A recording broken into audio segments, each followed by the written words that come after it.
Welcome to G Fun Facts Online. Imagine a single number that identifies over 1 billion people. Not a social security number, but something far more ambitious. In India, this is a reality. It's a 12-digit number called Aadhaar, and it represents the largest, most sophisticated, and most controversial biometric identification system on Earth. It's a story of incredible technological scale, a tool that has transformed daily life for 1.4 billion people, but also a project that has been fought all the way to the Supreme Court, raising fundamental questions about privacy, exclusion, and the power of the state in our digital age. Today, we're dissecting Aadhaar, how it works, what it enables, and whether it's a foundation for empowerment or a double-edged sword. The story begins in 2009, born from an idea to enhance national security, but it was quickly reimagined by tech visionary Nandan Nilekani, a co-founder of Infosys. His goal wasn't just security, but inclusive growth. The mission: to give every single resident of India a unique, verifiable digital identity to eliminate fraud in the country's massive welfare system and ensure subsidies reached the people who actually needed them. By 2010, the first Aadhaar number was issued. Today, it covers over 99.9% of India's adult population. At its core, the entire Aadhaar system is designed to do one thing exceptionally well: establish uniqueness. And it does this by collecting 2 types of information for every resident, free of charge. First, demographic data: your name, gender, date of birth, and address. A mobile number and email are optional, but highly recommended. Second, and this is the crucial part, biometric data. This includes a photograph of your face, scans of all 10 of your fingerprints, and scans of both of your irises. For children under 5, no biometrics are taken. They get a Bal Aadhaar or Child Aadhaar linked to a parent's number and are required to update their own biometrics at ages 5 and 15. Once all this data is collected at an enrollment center, it's encrypted and sent to a centralized database known as the Central Identities Data Repository, or CIDR. This is where the magic of deduplication happens.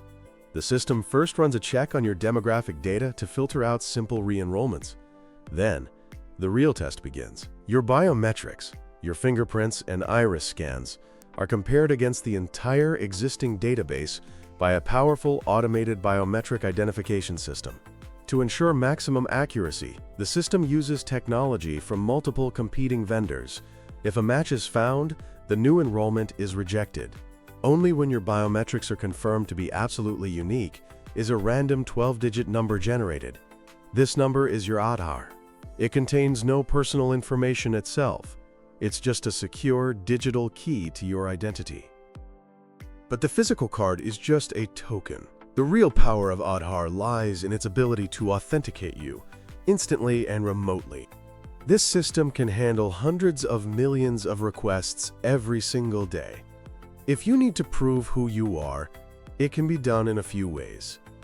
You can use a one-time password sent to your registered mobile number, which is common for online services. Or, for higher security, you can use biometric authentication.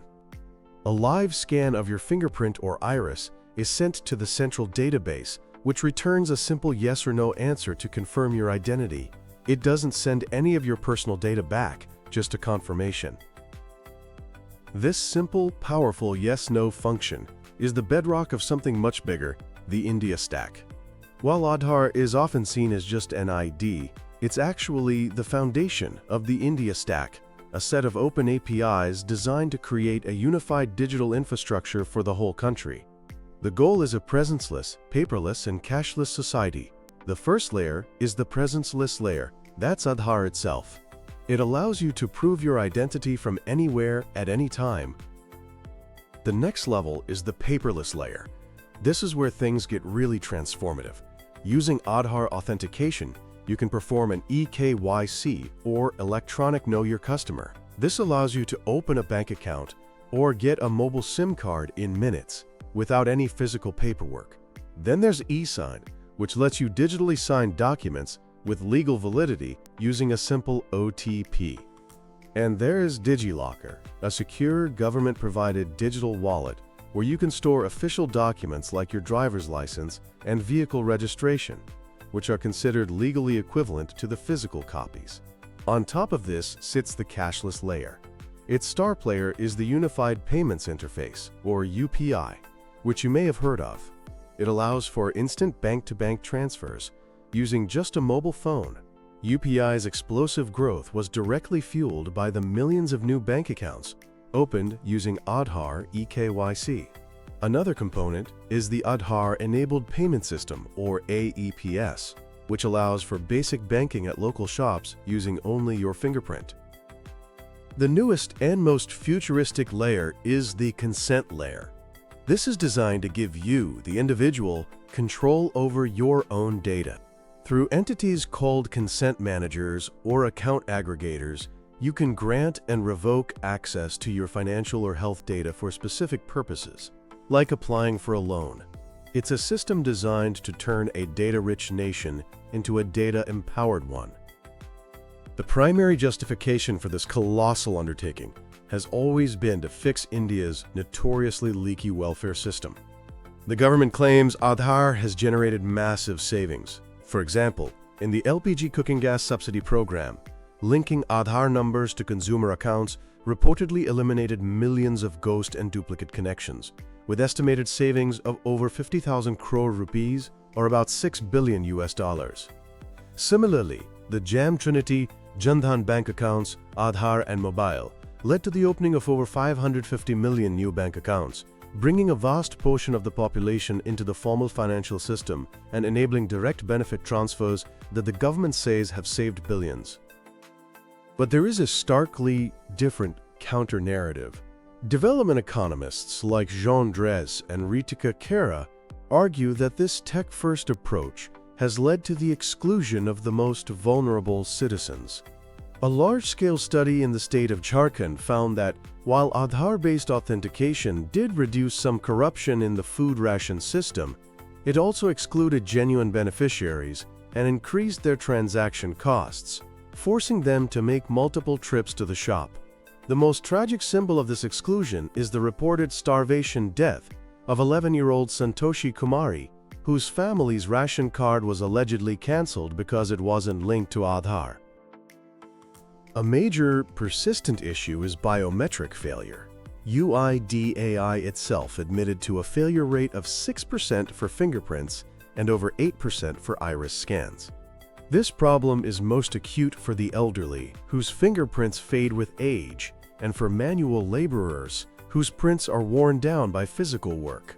When the machine at the ration shop can't recognize them, they are denied their essential food supplies. Add to this the challenges of poor internet connectivity in rural areas and frequent errors in linking Aadhaar to the correct bank accounts, which have led to wages being diverted to complete strangers' accounts. For a poor, marginalized person facing these issues, the centralized grievance helplines are often an insurmountable bureaucratic maze. Critics argue the government focuses on eliminating ghost beneficiaries, but ignores the more common problem of dealers simply giving people less food than they're entitled to, a problem Aadhaar doesn't solve. Beyond welfare, the most enduring criticism of Aadhaar is about privacy and surveillance. The fear isn't just about the data the government holds, but about Aadhaar's role as a master key. When you link your Aadhaar number to your bank account, tax records, travel bookings, and mobile phone, you create a digital thread that allows for the creation of a 360-degree profile of your life, tracking your finances, movements, and communications. This fear was amplified by a series of shocking security lapses. In 2018, a journalist for the Tribune newspaper revealed she was able to purchase login credentials on WhatsApp for just 500 rupees, or about $7, that gave her access to the names, addresses, photos, and phone numbers of any of the billion-plus Aadhaar holders. While the core biometric data was claimed to be safe, it exposed terrifying vulnerabilities. On other occasions, government websites have accidentally published spreadsheets containing the personal data and Aadhaar numbers of millions of citizens. These controversies led to one of the longest legal battles in India's history. The fight went all the way to the Supreme Court, centered on the fundamental right to privacy.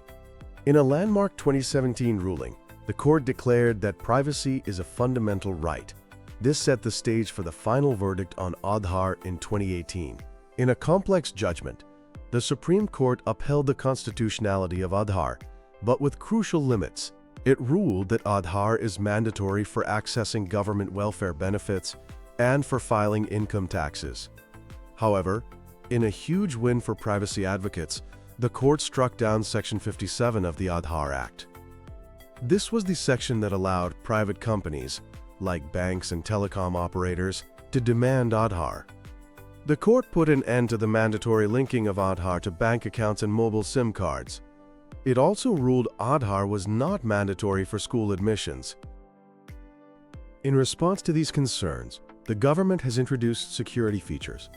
There is the virtual ID, a temporary 16-digit number you can use for authentication instead of your real Aadhaar number. There is masked Aadhaar, which blacks out the first 8 digits of your number on documents. And you can now lock your biometrics, so no one can use them for authentication without you actively unlocking them first. But critics argue these features put the burden of security on the user, many of whom may not have the digital literacy to use them. So what is Aadhaar? Is it a foundation of empowerment or a double-edged sword? It is without a doubt a technological marvel. It has streamlined services and powered an explosive boom in digital finance. The government's narrative of efficiency and savings is backed by impressive numbers. But this story of success is shadowed by a troubling reality on the ground. The stories of exclusion, of elderly people denied pensions, and laborers denied food because a machine couldn't read their fingerprint, are not just glitches. They are systemic flaws that raise profound questions about the human cost of a digitally driven state. And looming over everything is the specter of surveillance. While the Supreme Court has drawn a line to protect citizens from corporate data grabs, the system's potential to track individuals remains a powerful concern. Aadhaar is a grand, ongoing experiment. It has curbed some types of corruption while creating new forms of digital red tape. It has built a highway for financial inclusion while leaving the most vulnerable stranded on the side of the road. As India moves towards Aadhaar 2.0, and other countries look to it as a model, its ultimate legacy is still being written. The real test won't be the elegance of its technology, but its ability to be truly accountable to every single one of the billion-plus people it was designed to serve. Thank you for listening to Fun Facts Online.